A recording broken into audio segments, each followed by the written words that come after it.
Bonsoir et bienvenue dans ce nouveau numéro de la saison 3 de Space Hack, le premier space dédié aux doyens des clubs français. Mais ce soir, c'est un space un peu spécial, un space exceptionnel, car nous devions revenir que lundi prochain. Mais ce week-end, il s'est passé quelque chose, on va dire, d'irréel. Le Hack a été battre le Racing Club de Lens sur ses terres dans un match complètement dingue, et nous le débrieferons ensemble. Mais ce n'est pas tout, car cette semaine s'annonce historique pour le club. Dès vendredi, nos féminines vont tenter de se qualifier pour la première fois de leur histoire en finale de Coupe de France. Puis dimanche, à 17h15, les Hackmen tenteront de se défaire d'un de leurs plus sérieux adversaires au maintien, l'AS Saint-Étienne. Programme riche donc ce soir que j'aurai l'honneur de vous présenter en compagnie de mon équipe de choc. Alors il devait passer qu'une petite tête et finalement le capitaine est quand même à la barre ce soir. On accueille Romain. Bonsoir Romain. Bonsoir à tous. Il a été l'un des premiers à venir célébrer la victoire de samedi lors d'un mini-space festif, sans alcool bien sûr, et il est de nouveau présent ce soir, c'est Thomas. Bonsoir Thomas. Bonsoir. Clément également voulait nous rejoindre en cours de soirée, mais ça lui a fait tellement plaisir de venir célébrer une victoire qu'il est là dès l'ouverture. Bonsoir Clément. Salut à tous. Lui, il est plutôt du genre à décompresser et à célébrer tout seul dans son coin, mais maintenant qu'il a bien digéré cette victoire, il est bel et bien là ce soir. Bonsoir Vivien. Bonsoir, c'est exactement ça. T'as bien résumé. Merci. Il n'arrête pas d'enchaîner les stades en France afin de voir le plus de football possible. Et non, ce n'est pas un footix, quoique. Notre pessimiste de l'équipe est là ce soir. Bonsoir CC. Bonsoir à tous. Mais SpaceX, c'est avant tout votre émission, celle qui donne la parole à tous les supporters qui le veulent. Alors n'hésitez pas à faire une demande d'intervention en cliquant sur le micro en bas à gauche. Nous vous ferons entrer dans les débats à n'importe quel moment. N'oubliez pas également le hashtag SpaceX pour interagir avec nous et bien sûr le chat LioSpace. Alors, j'avais intitulé l'émission de la semaine dernière, un pas en avant, deux pas en arrière. Cette fois-ci, le Hack a enclenché le pas en avant en allant décrocher une victoire précieuse sur la pelouse du Racing Club de Lens. Sur le score de 4-3, match exceptionnel, contexte complètement irréel. Nous allons tout de suite débriefer cette rencontre avec vous tous. Tout d'abord, messieurs, question simple. Sommes-nous bien redescendus sur Terre après ce voyage dans la 7e dimension? Thomas, est-ce que tu es redescendu, toi, de ton nuage? Ça plane encore un peu. En plus, je me suis rematé le match parce que s'il y en a bien un que je voulais remater, c'était celui-là. Ça plane encore un peu. Il y a encore le sourire aux lèvres quand tu repenses au week-end. Donc voilà. Ça atterrit doucement, mais encore un peu en altitude. Et toi, Vivien, toi, vu que tu as bien décompressé, est-ce que tu es redescendu les deux pieds sur terre? Alors là, oui, maintenant ça va mieux, même si cet après-midi j'ai réécouté la rediffusion des buts par François Manori, et ça m'a bien remis dans le direct du match. Ça m'a même tiré une petite larme, enfin une petite larme, j'exagère un petit peu, mais c'est vrai que ça m'a remis un petit peu dans l'émotion du direct. Mais ouais, ça fait du bien, c'est ce week-end victorieux et ça remet le moral à bloc. Alors, n'aie pas honte de dire que tu as eu une petite larme en réécoutant François Manori, parce que j'avais les larmes aux yeux également, comme Non, c'est clair, Thomas ouais, c'est vrai. au coup de sifflet final. J'avais la larme à l'œil aussi au coup de sifflet final, et rebelote avec les rediffs des buts commentés par François Manori. C'est quand même quelque chose qui s'est passé, Romain. Ouais, non, mais c'est exceptionnel. C'est surtout, j'espère, fédérateur pour la suite. Comme vous le savez, moi j'étais chez JC, on était tous les deux à regarder le match chez lui, et c'est vrai que j'ai pas eu l'occasion malheureusement de revoir le match. J'ai revu des images, mais pas le match. Mais c'était, je sais pas comment exprimer ça, mais sur le moment, c'est vrai qu'on a du mal à comprendre ce qu'on est en train de vivre. Parce que ouais, c'était un match exceptionnel. Je pense qu'un match comme ça, on en voit un tous les, je sais pas, j'ai envie de dire peut-être tous les 60 matchs, peut-être, je sais pas. Je sais pas si c'est tous les 60 matchs, mais effectivement, c'était assez réel. Donc, on va essayer de décrypter cette rencontre tous ensemble. Alors, au début du match, donc Didier Digard, pour cette rencontre, était privé de Harouna Sanganté, de Yacine Keshta, mais encore et toujours de Daler Kouzaïev et de Élisée Logbo. Clément, comme toujours, j'aimerais que tu nous parles de cette petite compo de départ, parce que on avait été très critique du 4-2-4 utilisé contre Toulouse. Cette fois, nous avions affaire à un 4-2-3-1, si je dis pas de bêtises. Non, Avec, toujours un 4-4-2 ou 4-4-2. Avec Ayou en soutien de Kouka, ouais, c'est ce que j'avais noté. un peu plus mobile, mais enfin oui, t'as plus ou moins raison. Ayou était un peu plus mobile que Kuka, donc c'est plutôt un 4-4-2. Après, C'est vrai que là, bon, malheureusement, il n'avait que trois milieux centraux sur la feuille de match, donc c'est compliqué de les aligner au coup d'envoi. Donc après, c'est plus ou moins logique qu'il ait mis ce 4-4-2. Enfin, j'ai trois milieux centraux, il y avait quand même Confé qui était là, mais bon, Confé, pour l'instant, il n'est pas forcément au niveau de la Ligue 1, mais donc logique, on va dire avec les joueurs les plus en forme qui lui est resté, avec toutes les blessures, c'est relativement logique. Un 4-4-2 qui se transformait aussi avec une défense à 5 au cours du match par phase. On a vu que Nego se recentrait un petit peu et Casimir qui jouait piston droit. Oui, c'est pas arrivé beaucoup. Perso, ça m'a pas marqué plus que ça. Peut-être que avec le stress de la rencontre, j'ai pas fait attention à ça, mais ça a Ouais, eu lieu souvent. c'était furtif. Alors, de ce que j'ai vu, surtout après le deuxième but lensois, Digard a essayé de reconsolider un petit peu sa défense et il a fait descendre un petit peu Casimir. Mais c'était vraiment par phase défensive. C'était pas non plus tout le temps. D'accord, ok. En tout cas, dès le départ du match, une fois de plus cette saison, le hack a été cueilli à froid, voire très très froid, puisque dès la 30e seconde, oui, la 30e seconde, les Lensois obtenaient un penalty, le transformaient suite à une faute de Gauthier Loris dans la surface de réparation de Ryan, le gardien sans Léor. À ce moment-là, on se dit, ça y est, ça recommence, on a encore plombé le match dès l'entame. Ouais, je crois que personne n'a vraiment compris ce qui se passait. C'était complètement surréaliste, ce but au bout de 30 secondes. Enfin, moi, j'étais même pas concentré sur le début du match. J'étais en train de faire autre chose et voilà, bim, penalty, but. Ouais, ça pouvait difficilement plus mal commencer, mais voilà. Après, on connaît tous ce scénario, mais c'est vrai que sur le moment, c'était un petit peu un choc à la tête quand même. Ouais, effectivement, c'est toi qui étais le plus pessimiste de la bande avant cette rencontre, cette entame t'a conforté dans tes intuitions? J'ai vu l'entame de match, je me suis dit, je vais repasser une sale soirée. Je me suis dit, je vais passer une sale soirée, surtout que bon, je pense ne pas avoir été le seul à ne pas regarder les un quart d'heure qui ont suivi, n'est-ce pas, Guillaume? Euh, Si, non, rectification. J'ai regardé ce qui a suivi, mais j'ai arrêté de lire vos messages sur le chat, parce que d'une part, vous me stressiez, et d'une part, enfin bref, on va pas révéler mais ouais, non, mais les voilà, dessous. franchement, j'ai vu le début du match, je me suis dit, bon, ça va être compliqué. Je ne me voyais pas, je voyais pas le hack marqué pendant le premier quart d'heure, quoi. C'était déprimant au possible, hein. Et le hack a eu du mal à débuter, comme je disais à la rencontre, mais en plus, c'était une nouvelle fois surpris et pris de court sur une incursion lensoise dans la surface havraise à la 20e minute, conclu par Ruben Aguilar, bien tranquille dans la surface. Deuxième coup de massue, Thomas, mais totalement logique du coup. Ah oui, parce que de toute façon, les premières 20 minutes, on n'y était pas du tout. Comme tu dis, en plus, la défense était quand même très passive. Bon, j'ai trouvé que c'était pareil d'ailleurs sur le troisième. Je crois même qu'il prend un café, hein, Ruben Aguilar, avant d'armer sa frappe.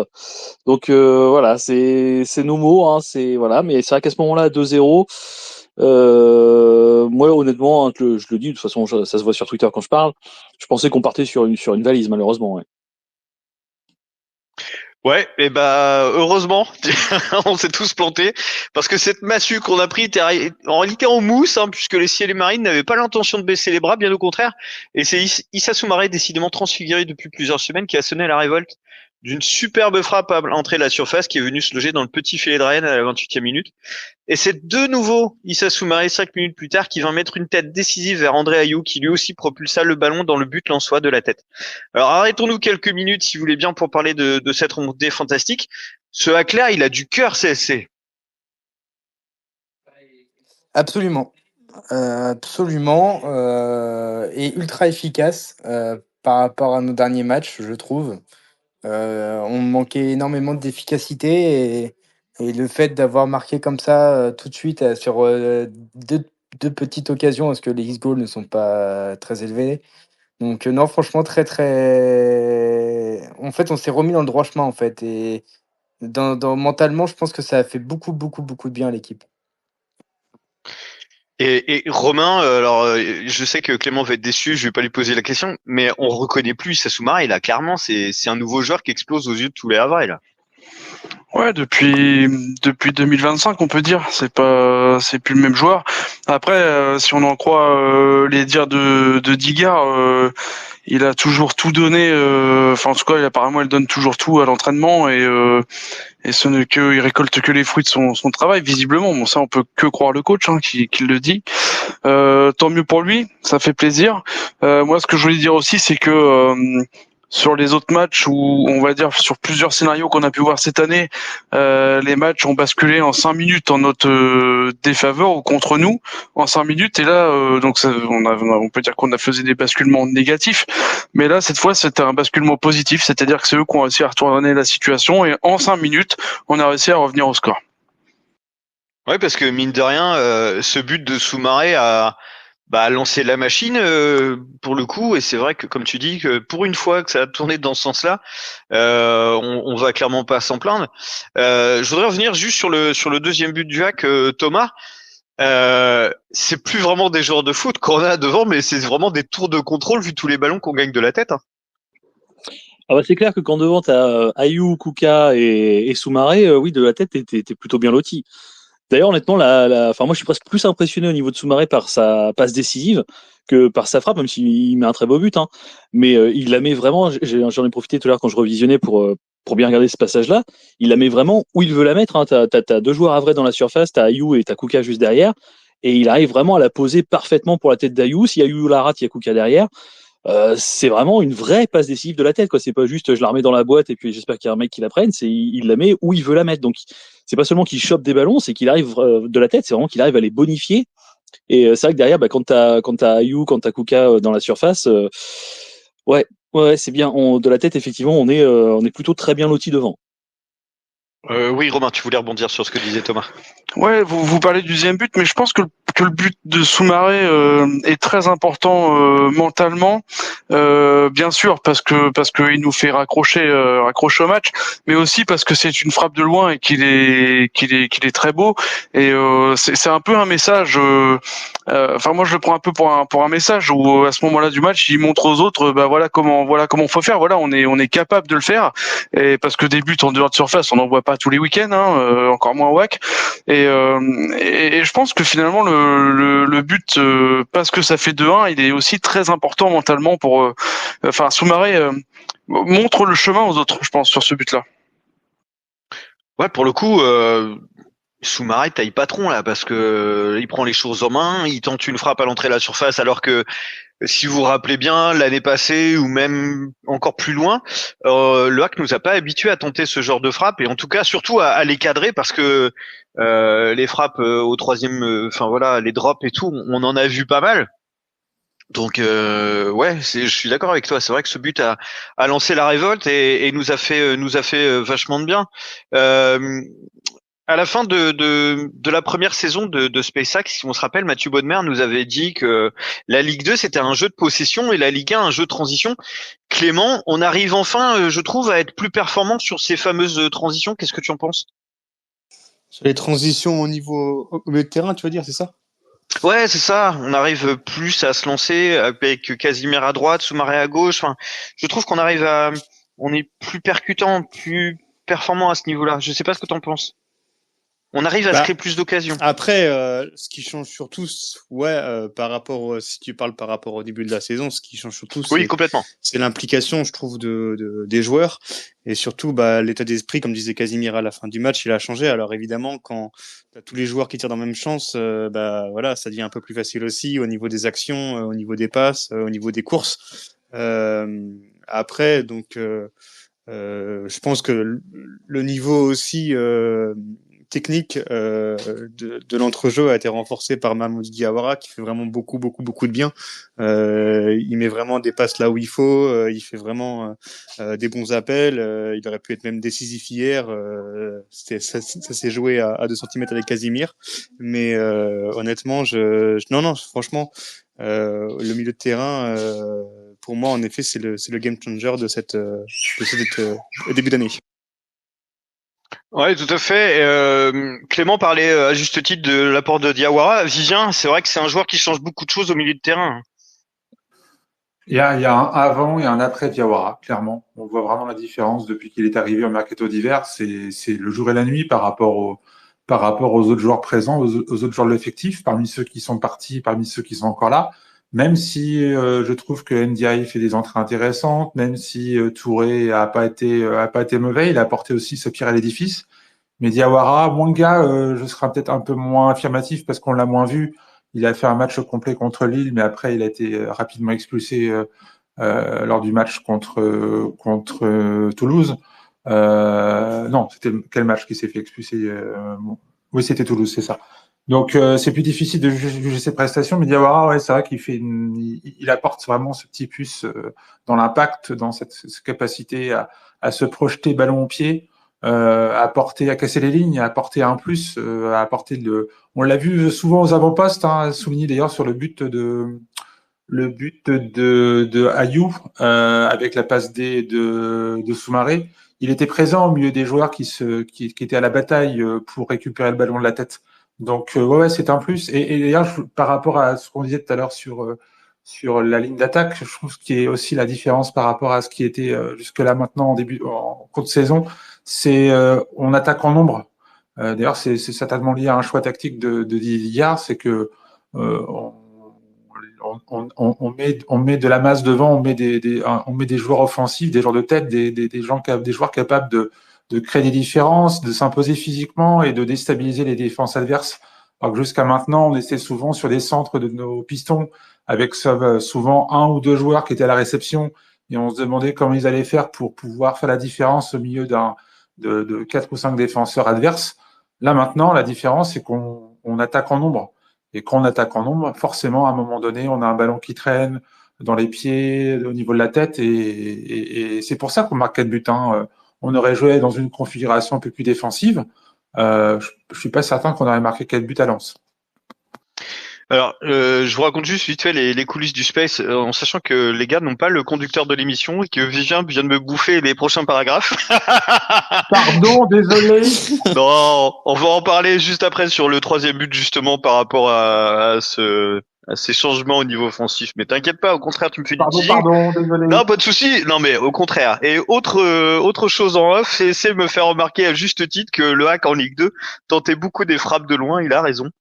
Que ce soit Targaline, Richardson El Hadjam, notamment contre Bordeaux. En Ligue 1, par contre, on en voit peu, en tout cas peu qui sont cadrés. Voilà. Et c'est d'ailleurs, puisque je parle de toi, j'aimerais juste qu'on revienne sur un joueur parce que j'ai trouvé que ses dernières prestations, en tout cas, il vient d'arriver et je sais pas, j'aimerais bien qu'on me parle de Fodé Ballo-Touré. Qu'est-ce que tu as pensé de son match contre Lens, cher CSC? Ah, je pense que je vais être un peu plus dur. Non, alors, Va, je y a pas de trouve qu'il souci. est à l'image de la défense entière. Euh, il a perdu pas mal de duels. J'ai pas les stats sous les yeux. Je pense que Clément les aura tout à l'heure, mais je pense que il me semble, enfin, de mémoire, qu'il a perdu pas mal de duels défensifs. Sur les buts qu'on prend, il a été fautif, je crois, sur le troisième où il se fait complètement manger par l'ailier de Lens. Mais je pense que c'est dans le lot, en fait. C'est vraiment la défense qui a fait un mauvais match et on a perdu énormément de duels dans la zone de surface de réparation. Ouais, Ouais, alors, tu vois, Clément, il t'a ouais, lancé une patate chaude, là. non, mais si, il a pas fait, clairement, il a pas fait un bon match, Ballo-Touré. On s'est fait ouvrir, en même temps, on s'est pris 3 buts. Donc, c'est vrai que tu peux pas dire forcément que les défenseurs ont fait un bon match. Après, c'est vrai que ça passait beaucoup de son côté. Bon, il était pas non plus aidé par Touré aussi. Le troisième but, c'est plus Touré qui se fait embaumer de souvenir. Mais lui, Oui, Ballo-Touré, voilà. je crois qu'il est fautif sur le deuxième de souvenir. Enfin bref, c'est pas non plus, c'est pas très très grave. Mais non, il fait pas. Je vois un peu les stats là. Il perd 8 duels sur 10. 15 positions perdues. C'est vrai que c'est pas forcément non plus le match de l'année. Après, à sa décharge, c'est David Fouquet qui disait ça sur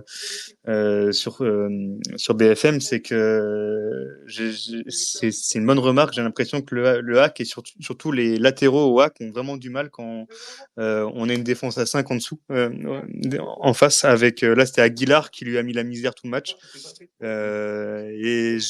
Après, je pense, pour en revenir juste au milieu de terrain, je pense que on a besoin de stabiliser cette défense avec un joueur devant comme l'a fait Mwanga récemment, et je pense que Mwanga va être vachement important dans le dispositif de Digard s'il veut revenir à un 4-3-3, ce dont j'espère, mais je trouve qu'on est beaucoup plus serein défensivement quand tu as vraiment un piston, enfin un piston plutôt, un milieu défensif devant la défense qui peut revenir défendre et qui peut aider même des zones à droite ou à gauche pour aider les latéraux en cas de surnombre. Et je pense que Mwanga va vraiment être important dans les prochains matchs. Après, à souligner aussi dans le dernier quart d'heure, je trouve qu'on a, c'est con, hein, mais je trouve qu'on a beaucoup mieux défendu sur la fin de match. Et je pense que, enfin, j'espère que ça sera de bon augure pour le prochain match. Mais c'est vrai qu'on a beaucoup souffert et on a perdu un nombre incalculable de duels aériens dans notre surface de réparation. Quand je vois non, mais Saïd qui fait 1m72, je crois, c'était grave, ça, franchement, c'est vrai, je il comprends pas. plaçait sa tête à chaque fois. Mais c'est ça, oui. Mais ça passait à chaque fois, hein. Le moindre centre, c'était Lens qui touchait le ballon, c'était incroyable. Jusqu'à la fin, hein, jusqu'à la toute dernière minute. Ça, j'ai du mal un peu à comprendre comment tu peux te faire comme ça bouffer par Wesley Saïd tout le match alors qu'il mesure 1m70. T'as Youté et Lloris qui font quand même des bons gabarits. Et même je trouve que le troisième but est quand même symptomatique parce que Lens fait 3-4 touches de balle avant de marquer dans la surface. Tu fais la transition, c'est parfait. Voilà. Retour des vestiaires, donc de partout à la mi-temps, retour des vestiaires. Le hack, comme d'habitude, démarre très très mal et encaisse un but au bout de 3 minutes, un but de Sotoka. Romain, ça vient quand même une sale habitude de mal démarrer les matchs et les mi-temps comme ça. À quoi c'est dû selon toi? Je sais que c'est une question difficile, mais c'est assez incompréhensible. Je sais absolument pas à quoi c'est dû et j'ai pas d'idée. Le seul truc que je me suis dit à ce moment-là du match, c'est que le scénario qui semblait tourner en notre faveur avec ce retour au vestiaire à 2-2 venait complètement de s'écrouler parce que tu reviens une fois dans le match et encore tu reviens avec 2 buts. Hein. Je me dis, tu l'as déjà fait une fois dans première mi-temps. On est quand même à Bollaert, etc. On va pas le refaire une deuxième fois malheureusement.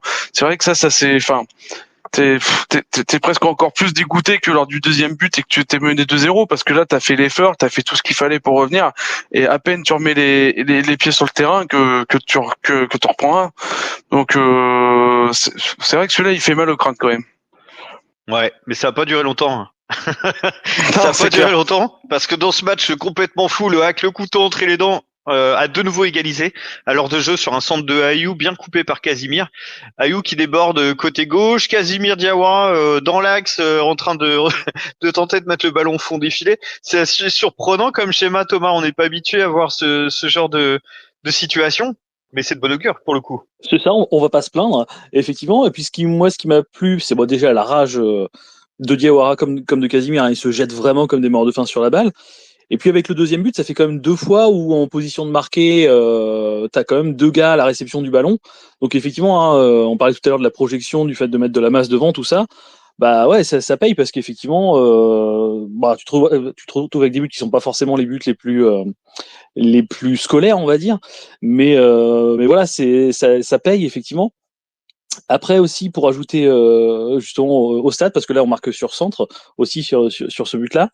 Il y avait eu un truc qui était diffusé par Dazen à un moment. Il disait que Lens était l'équipe qui centrait le plus en Ligue 1, mais juste derrière dans le classement c'était le Havre. On est la deuxième équipe à faire le plus de centres en Ligue 1, donc effectivement c'est une arme qui a pas forcément été très efficace jusqu'à présent vu qu'on avait quand même une attaque qui était un petit peu en berne, mais là c'est une arme qui a été très très bonne quoi. Les centres au troisième poteau, ils sont comptés ou pas? Ils sont tous comptés. C'est ce que j'allais dire. Ils ont quand même rectifié la mire depuis 2-3 matchs. C'est vrai que les centres, je pense au magnifique centre de Casimir pour Soumaré, par exemple, qui tape la barre contre Lille. On commence à voir de plus en plus de centres qui arrivent à destination et c'est plutôt intéressant, Romain. Romain est Pardon, parti. ouais, non, ouais, je suis là.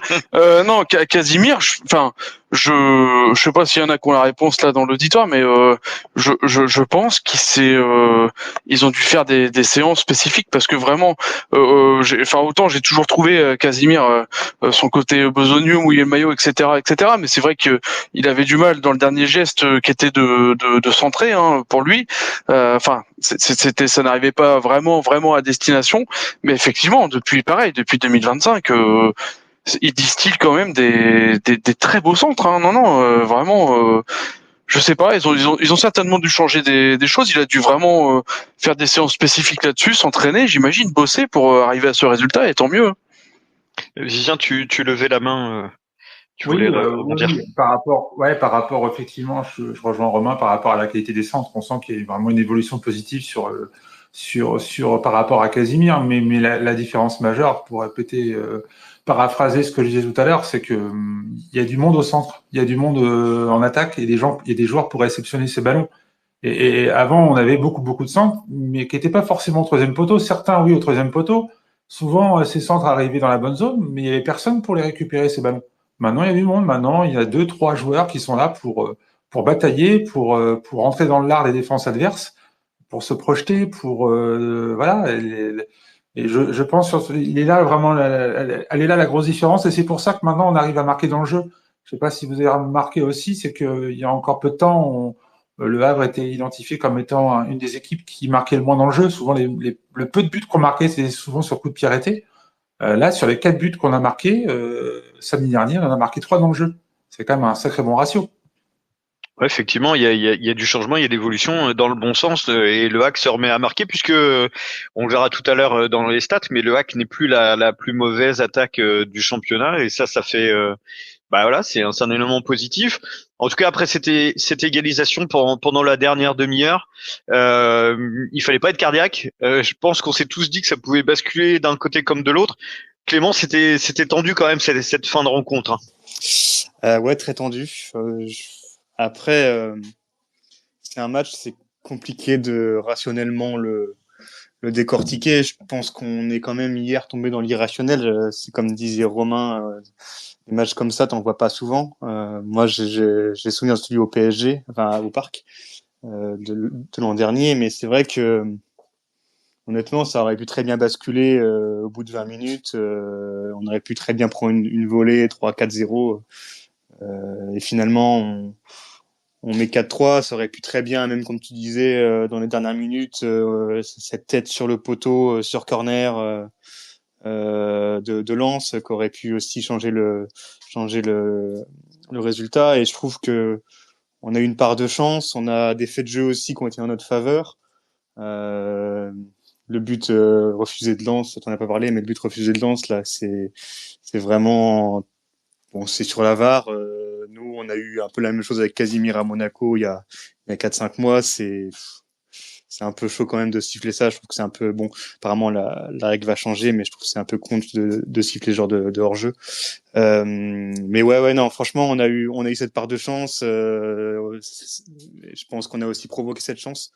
Donc la pièce est tombée du bon côté pour nous, et je pense que voilà, il faut prendre les 3 points, et maintenant place au week-end prochain et notre finale championnat face au Vert de Saint-Étienne. Ouais, tout à fait. Vivien, tu voulais rebondir sur ce que disait Clément? Ouais, oui, par rapport le côté irrationnel, bien évidemment, mais je me pose quand même la question de savoir quel aurait été le scénario du match si on n'avait pas encaissé un but au bout de 30 secondes. Parce que là, en fait, tout le reste de la partie a été conditionné par ce but qui a été pris très très tôt. Derrière, on a vu que le Hack a eu beaucoup de mal à s'en relever, on a pris l'eau pendant 20 minutes, on a même pris un second but. Mais si on avait été capable, si on avait tout simplement pas pris de but aussi rapide, qu'est-ce que le Hack aurait fait comme performance? Honnêtement, moi, je ne sais pas répondre à cette question. Peut-être que le Hack aurait pris un autre but un peu plus tard, puis on se serait complètement écoulé parce qu'on n'aurait pas eu les capacités mentales de revenir. Peut-être que le Hack aurait ouvert le score et l'aurait remporté aisément face à Lens, qui a une défense très poreuse. Peut-être que ça serait terminé par un 0-0. Moi, je suis pas Madame Irma, je suis incapable de deviner. Voilà, là, on a un scénario de match qui s'est déroulé tel qu'il s'est déroulé. Ça a basculé en notre faveur. Il y a eu des situations de jeu qui ont été vraiment favorables. Hein. C'est vrai, Clément, par rapport au but qui a été refusé par la VAR. Ce genre de but-là, moi, je serais supporter lensois, j'aurais mal au crâne, hein, parce que nous, on a déjà vécu des situations identiques de l'autre côté. Remember le but de Casimir qui a été refusé contre Monaco, je crois.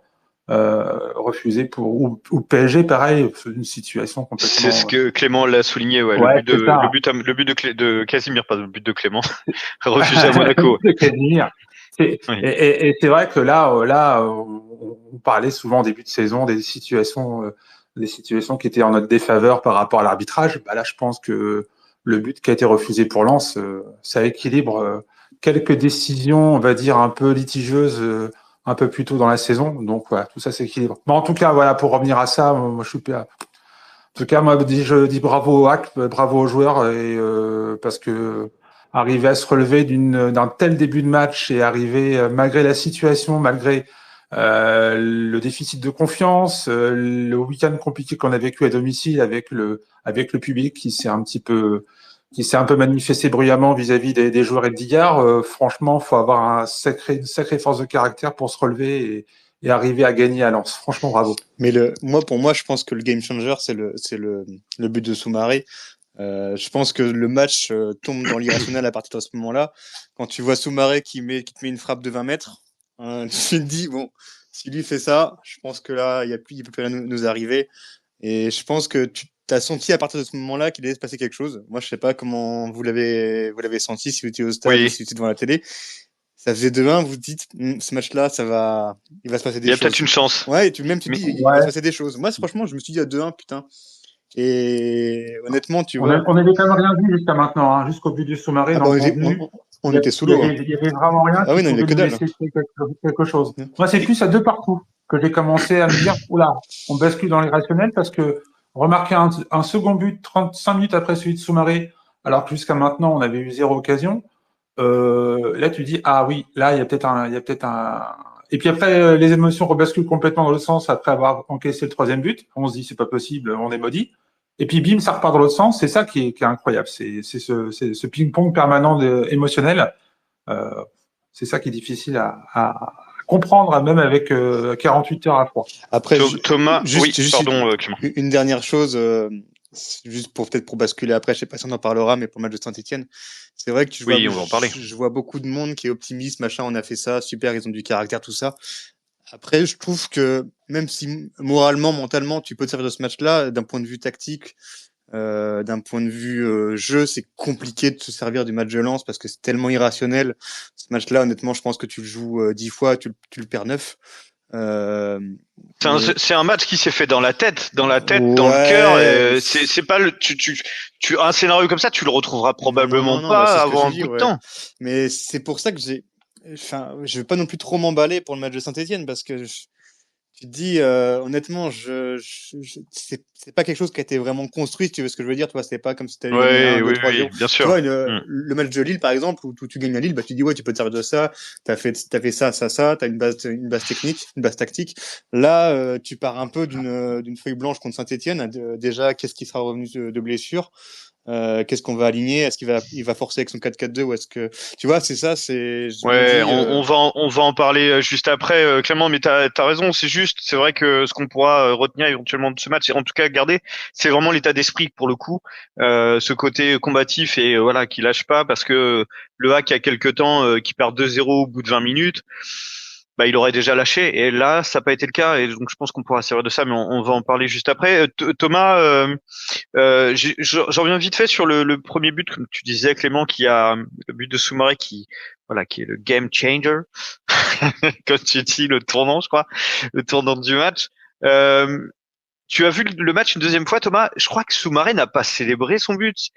T'as l'impression qu'il marque et il se dit, allez, encore un, et on continue, on retourne. Limite, tu vois, c'était normal pour lui, je sais pas.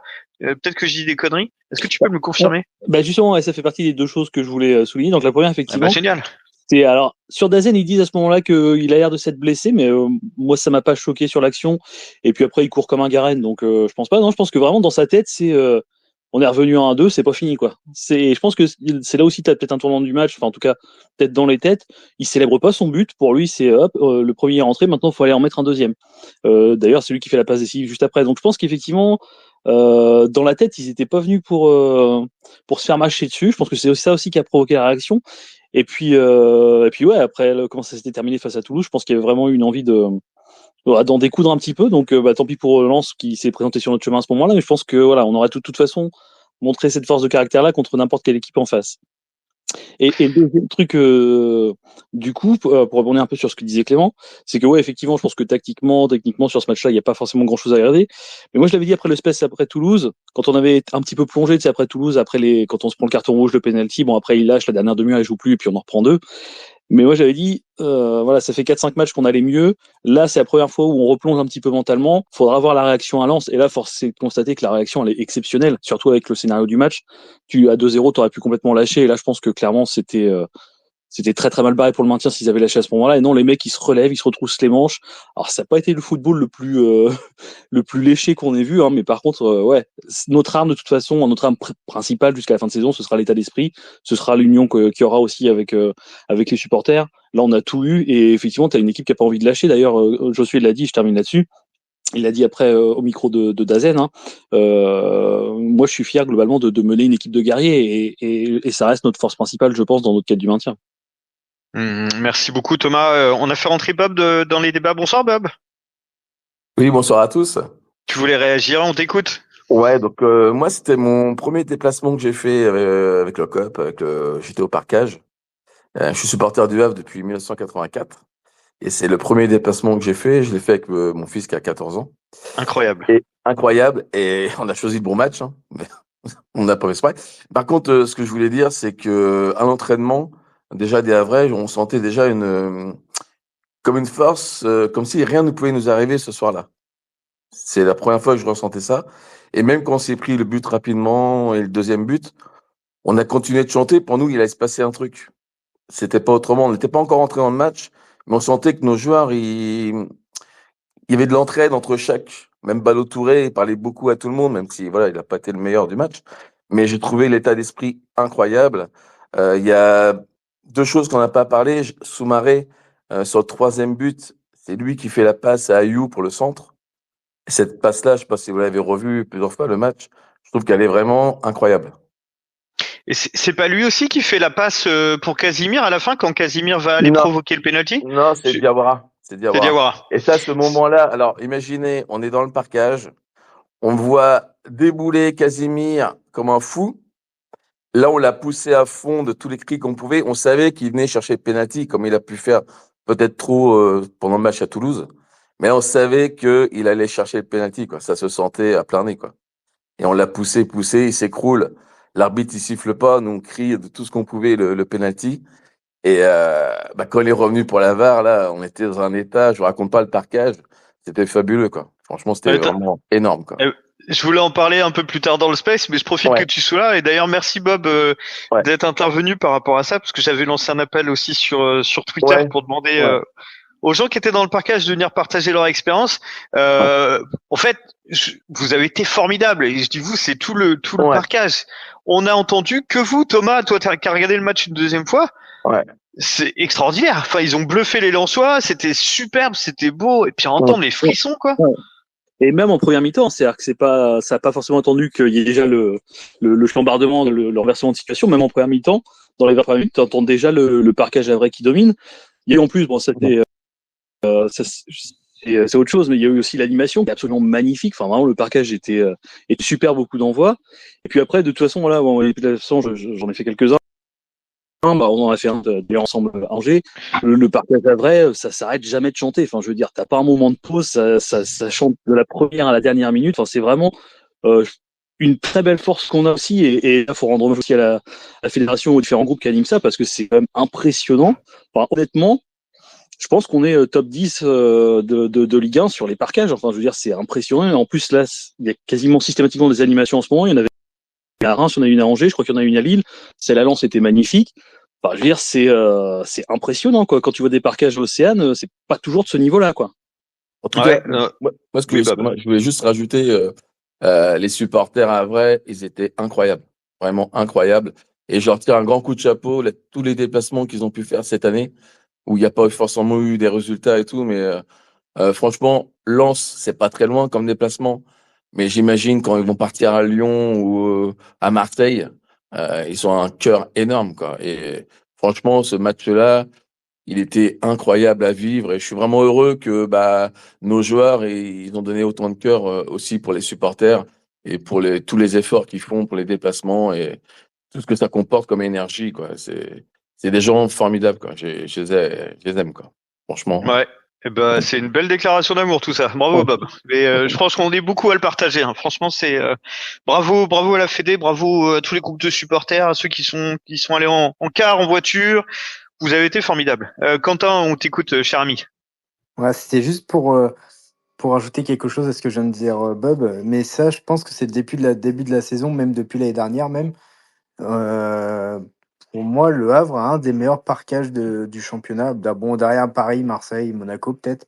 Mais sinon, le reste, franchement, moi cette année, rien que cette année, hein, avec j'ai pas loupé un match de championnat à Marseille. Le Havre a été le plus beau parquage à l'extérieur et on montre un magnifique visage à l'extérieur aux yeux de tout le monde.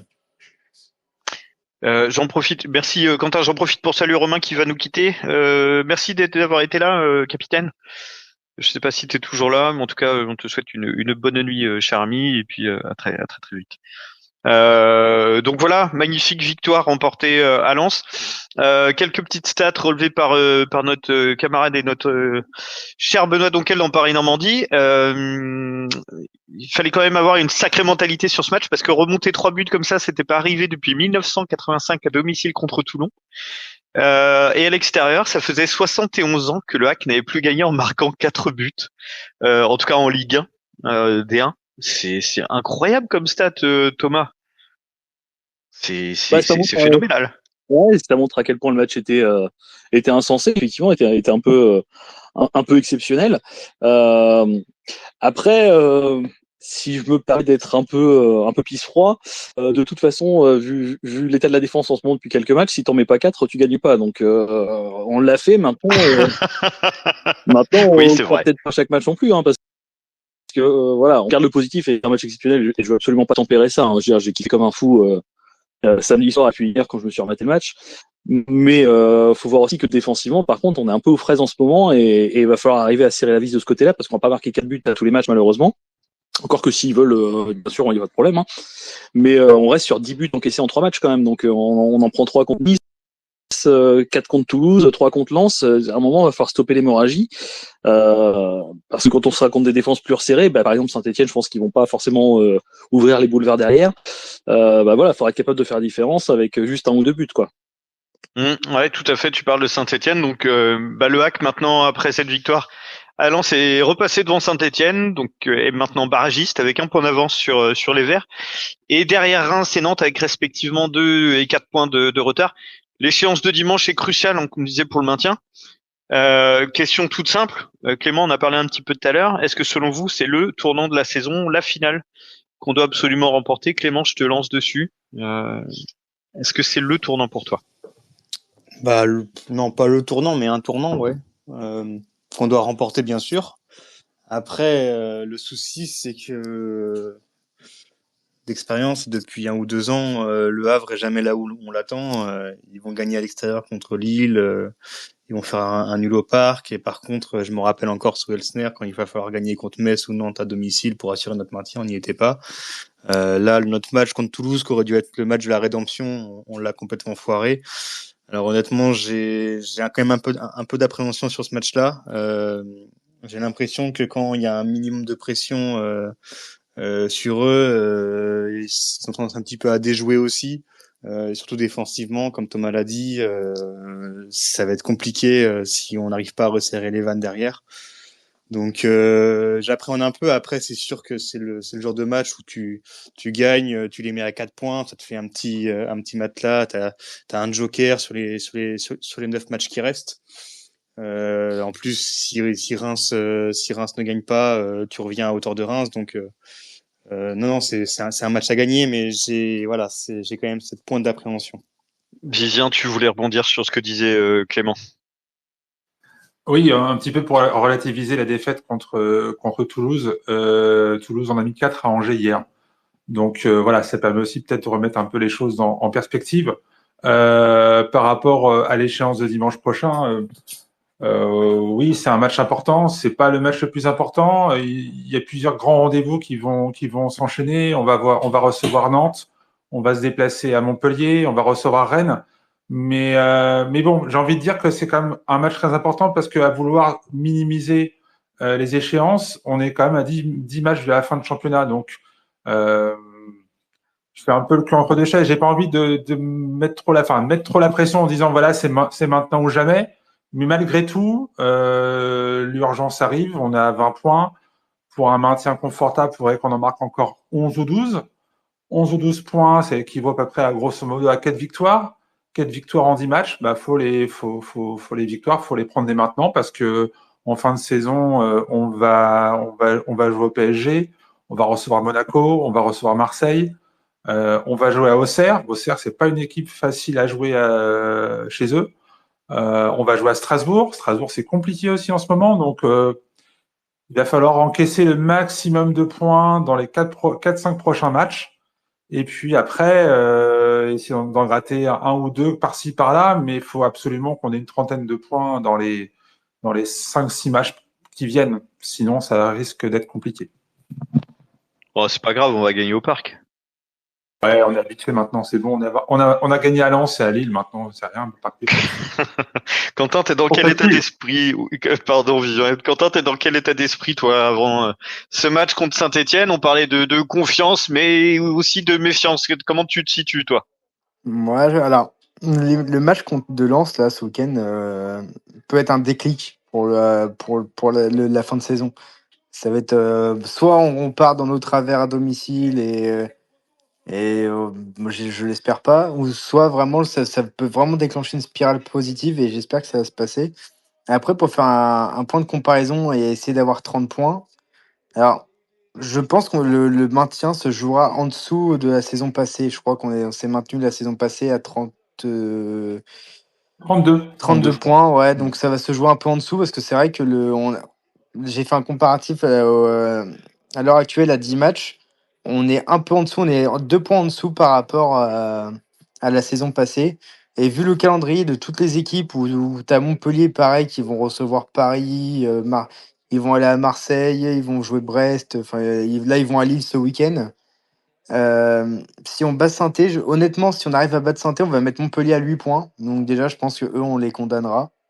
Euh, Ensuite, Saint-Étienne, c'est pas la meilleure forme du moment. À part une victoire le 4 janvier, c'est pas incroyable. Donc tout porte à croire que franchement, on est vraiment dans le coup et qu'il y a vraiment quelque chose quoi, à faire, alors qu'il y a 3-4 matchs, c'était pas le cas, quoi.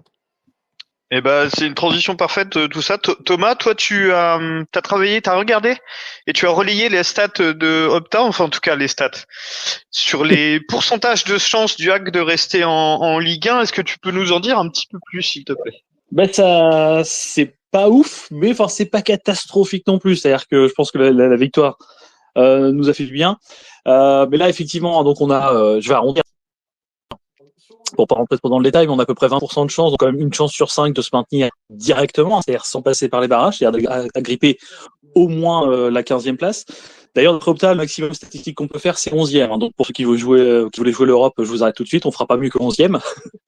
Mais Oh mince, moi qui voulais aller en Europa League. c'est la saison d'après. J'espère. Après, on a 36-37% de chance de finir barragiste, parce qu'il serait un moindre mal, c'est-à-dire que tu as encore moins d'espoir de rester en Ligue 1. Même si honnêtement, j'aimerais pas me taper Dunkerque ou Metz en barrage, très sincèrement. Et puis après, on a encore quand même un peu plus de 40% de chance, un 42,5 de finir relégué directement. Je pense que c'est lié notamment à un calendrier qui, une fois qu'on aura passé les 5-6 matchs dont parlait Vivien, se durcit assez fortement. Donc voilà, l'espoir est de mise, mais voilà, faut pas non plus croire que parce qu'on a gagné à Alson, on est sauvé.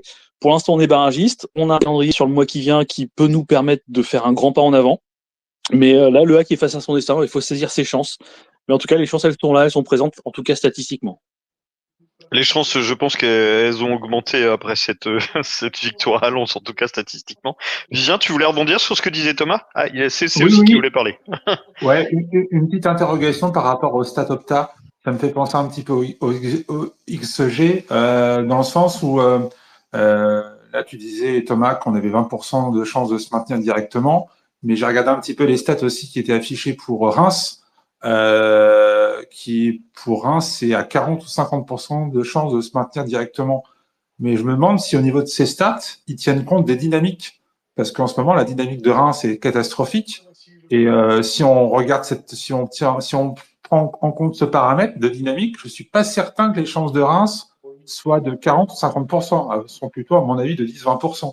Bon voilà, je m'interroge un petit peu sur ces indicateurs un peu nouveaux qu'on voit apparaître depuis quelques temps et sur lesquels tout le monde se base, mais sans véritablement savoir si ça a vraiment du sens. Ouais, je sais pas. Moi, je suis assez limitatif. Moi, Alors après, bon, je suis encore à la vieille école, hein, personnellement, mais c'est peut-être pour ça. Hein. non, après, j'ai pas regardé le détail, mais ils postent leur méthodologie Opta, donc charge à chacun d'aller voir si ça lui convient ou non. Ah, Pour le coup, eux, ce qu'ils font, c'est une analyse purement statistique, c'est-à-dire ils regardent les résultats en termes de probabilité, ils font tous les scénarios possibles et puis ils te disent, bah ouais, dans le meilleur des cas, vous finissez là, et il y a tant de pourcents de chances que ça se passe, dans le pire des cas, vous finissez là, il y a tant de pourcents de chances que ça se passe, et tout l'entre-deux, quoi. oui, mais c'est sur la méthodologie, quoi. C'était une question ouverte, hein. C'est pas par. Bah, ils la C'était postent, comme comme ça, ça. Je me demande derrière comment tu arrives à. Parce que les chiffres, tu peux leur faire dire ce que tu veux. Hein. Si derrière, la méthodologie est vaseuse, on peut tous inventer des chiffres dans tous les sens. Hein. Pour le coup, ils la postent et on peut la lire en détail. Je t'avoue que je l'ai pas fait parce que je n'ai pas pensé à le faire avant.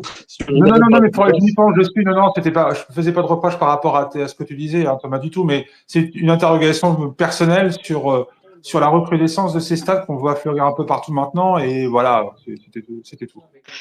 Ça marche.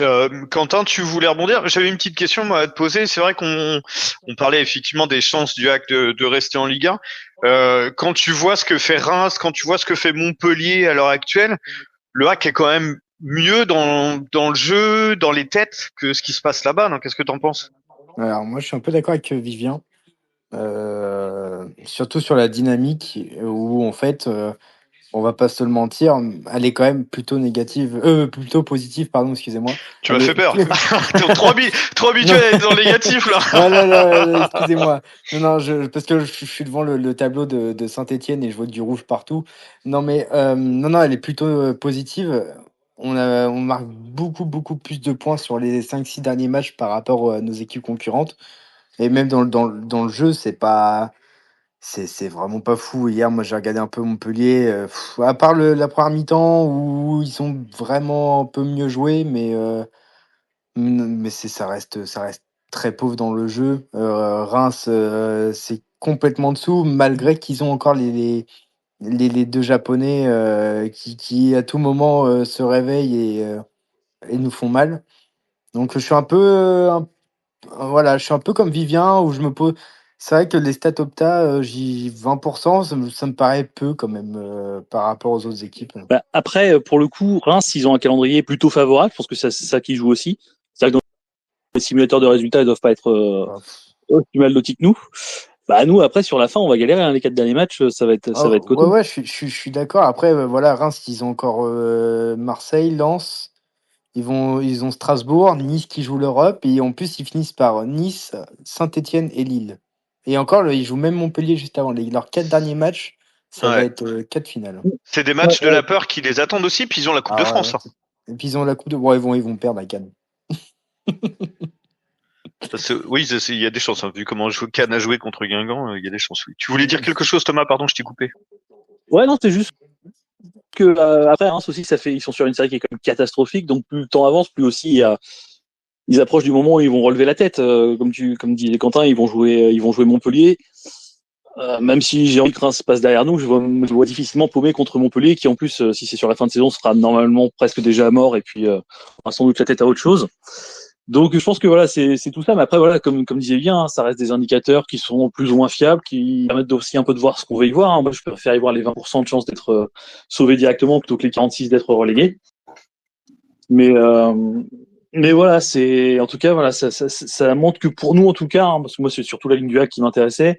Pour nous, ça reste relativement ouvert. C'est ce qui n'était pas forcément le cas il y a avant le match à Lille où on faisait tous un peu grise mine, quoi. Donc là, il y a quand même plus de chances qu'on arrive à se maintenir directement, qu'on arrive à accrocher les barrages et qu'on arrive à éviter les 2 dernières places surtout. Écoute, Ouais, oui, Vivien. quand on est au niveau des sensations, c'est ça. Au-delà des statistiques et des probabilités, en termes de ressenti, on est tous d'accord pour dire ici qu'au niveau du contenu et au niveau de l'état d'esprit, ça n'a plus rien à voir avec l'équipe qu'on a le début de saison, qu'on perd 5-1 à Marseille. On était tous complètement déconfits. On se demandait comment on allait. On était tous persuadés qu'on était condamné à la Ligue 2. Et là, depuis en 5-6 matchs, tout a changé. Donc ouais, il y a l'espoir. Et même si j'essaie d'avoir un espoir mesuré, et l'histoire récente nous a montré que après des matchs convaincants à l'extérieur, on s'est souvent chié dessus. Remember le match, on gagne 2-0 à Nantes et derrière on perd 1-0 contre Angers à domicile. Plus récemment, on fait un super match à Lille et on perd contre Nice et contre Toulouse. Donc là, ouais, j'ai toujours un petit peu peur que l'histoire se répète, mais bon, là, l'histoire va changer, on va voir. Et en plus, Guillaume, là, si on perd samedi pour rester dans le positif, si on Dimanche, perd, dimanche après-midi. dimanche, Ouais. excuse-moi, ouais. Dimanche, si on perd, ça veut dire qu'on revient à la situation d'avant le match de Lens, quoi. On est à 2 points de Saint-Etienne. Ouais, c'est pour ça que je disais, je qualifiais ce match je te demandais tout à l'heure si c'était un tournant ou une finale dans le championnat, ça va être important, même dans les têtes, parce que si tu gagnes, tu mets Saint-Etienne à 4 points. Montpellier, je sais pas où ils vont à Lille, c'est ça? Montpellier, là, on a quoi? Montpellier, ils sont finis. Montpellier, c'est fini. Enfin, vu le match qu'ils ont fait contre Rennes, c'est Ouais, non, catastrophique. mais ils y sont plus, là, Montpellier, c'est terminé pour eux. Saint-Etienne, honnêtement, le match contre Angers, ils auraient dû le gagner. Ils ont toutes les situations, ils se prennent. Abdelif fait un énorme match, mais ils sont pas si tard que ça. Je sais pas. J'ai moins confiance en Saint-Etienne. Reims, je trouve un peu plus tard que Saint-Etienne. Mais pour moi, le match, il est vraiment loin d'être gagné et je pense qu'il faudrait vraiment qu'on soit vraiment à notre meilleur niveau pour le gagner. Et j'ai peur d'être déçu. Comme tu disais, si tu perds ce match-là, mentalement, tu prends un gros coup et tu reviens encore à 2 points du barrage, quoi. En tout cas, s'il y a un match où, si cette saison vous dites tiens, il y a un match que je voudrais aller faire au Stade Océane, c'est bien celui-là. L'équipe va avoir besoin de tous les supporters et de tout le stade, parce que honnêtement, moi j'ai pas la chance d'y être, mais voilà, ça me démange quoi. Et il va falloir pousser parce qu'ils vont avoir besoin de tout le stade et c'est hyper important. Et on a vu à Lens, le public a joué un très très grand rôle, un rôle essentiel. Donc là, c'est dans ces moments-là où il va falloir gueuler et donner toute sa voix, et etc. Donc voilà, ceux qui ont la chance d'y être, allez-y, foncez, faites le taf comme d'hab et au moins on n'aura rien à regretter. En tout cas, j'espère que voilà qu'on gardera le même état d'esprit que contre Lens et que dans le jeu, ça sera favorable une nouvelle fois. En tout cas, ouais, ça va être un match hyper important et j'ai hâte d'être à dimanche. Et je disais en préambule, cette semaine est cruciale pour le HAC, pas seulement pour les garçons, puisque les féminines vont affronter le PFC en demi-finale de Coupe de France, et ce match a lieu donc à la maison, au Stade Océane. C'est tout simplement historique. Elles auront besoin d'un maximum de monde aussi pour faire le plus de bruit possible. Petite stat, pour rappel, le PFC 3e de Premier League Arkema et n'a perdu qu'un seul match cette saison. C'est un sacré morceau. Et si vous voulez une stat encore plus effrayante, ils n'ont pas pris de but depuis le 14 décembre en championnat. Question simple, messieurs, est-ce que vous pensez que les filles peuvent réaliser l'exploit et de se qualifier en finale, Thomas? Oui. Oui, parce que nos filles aussi, elles sont extrêmement fortes. Je crois qu'elles restent sur 7 matchs sans défaite. Elles ont pas mathématiquement pas assuré le maintien, mais le chemin est en grande partie fait. Elles peuvent se concentrer sur la coupe. Elles savent qu'elles jouent un truc historique. On a une équipe, mine de rien, qui est quand même en pleine construction depuis une dizaine d'années, qui commence à avoir des résultats avec des maintiens réguliers maintenant en première division, avec un très très beau parcours, un parcours historique en coupe. Voilà, faut surtout qu'elles arrivent à ne pas se faire submerger par la pression de l'événement, qu'elles fassent ce qu'elles savent faire. Après, c'est vrai que tu as un client qui est très très costaud en face, on va pas le nier, mais ouais, il y a un coup à jouer, je pense, sincèrement. Vivien, à ton avis, est-ce que les filles peuvent réaliser l'exploit et aller en finale de Coupe de France? Je vais être très honnête, je ne suis pas du tout l'équipe féminine du HAC. Au moins, c'est honnête. Je vais pas vous inventer un avis que je n'ai pas. Oui, j'espère de tout cœur. J'aimerais beaucoup, mais je j'ai pas d'opinion là-dessus. Je suis désolé. Il y a pas de souci, il y a pas de souci, Vivien. C'est vrai que le hack, la Coupe de France, c'est pas vraiment une histoire d'amour en général, et c'est vrai que là, ça y est, on a une équipe qui peut faire le coup, aller en finale. Alors, ça sera pas le Stade de France, hein, je crois que c'est le Stade de Calais, si je dis pas de bêtises.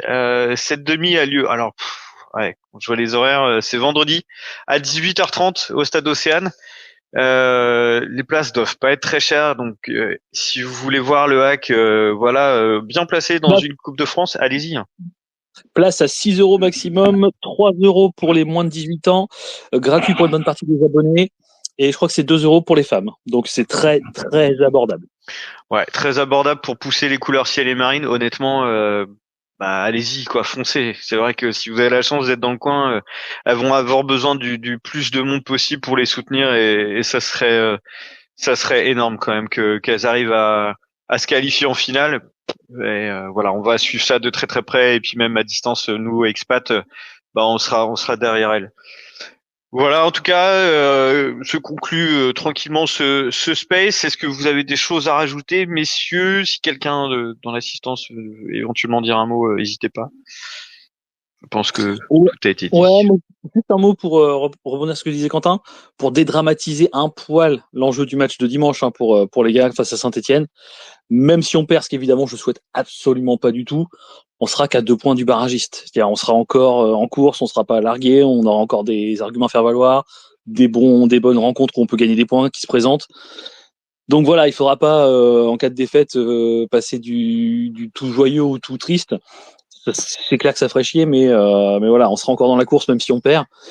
Par contre, si on gagne, mais quelle bonne opération on peut faire, quoi.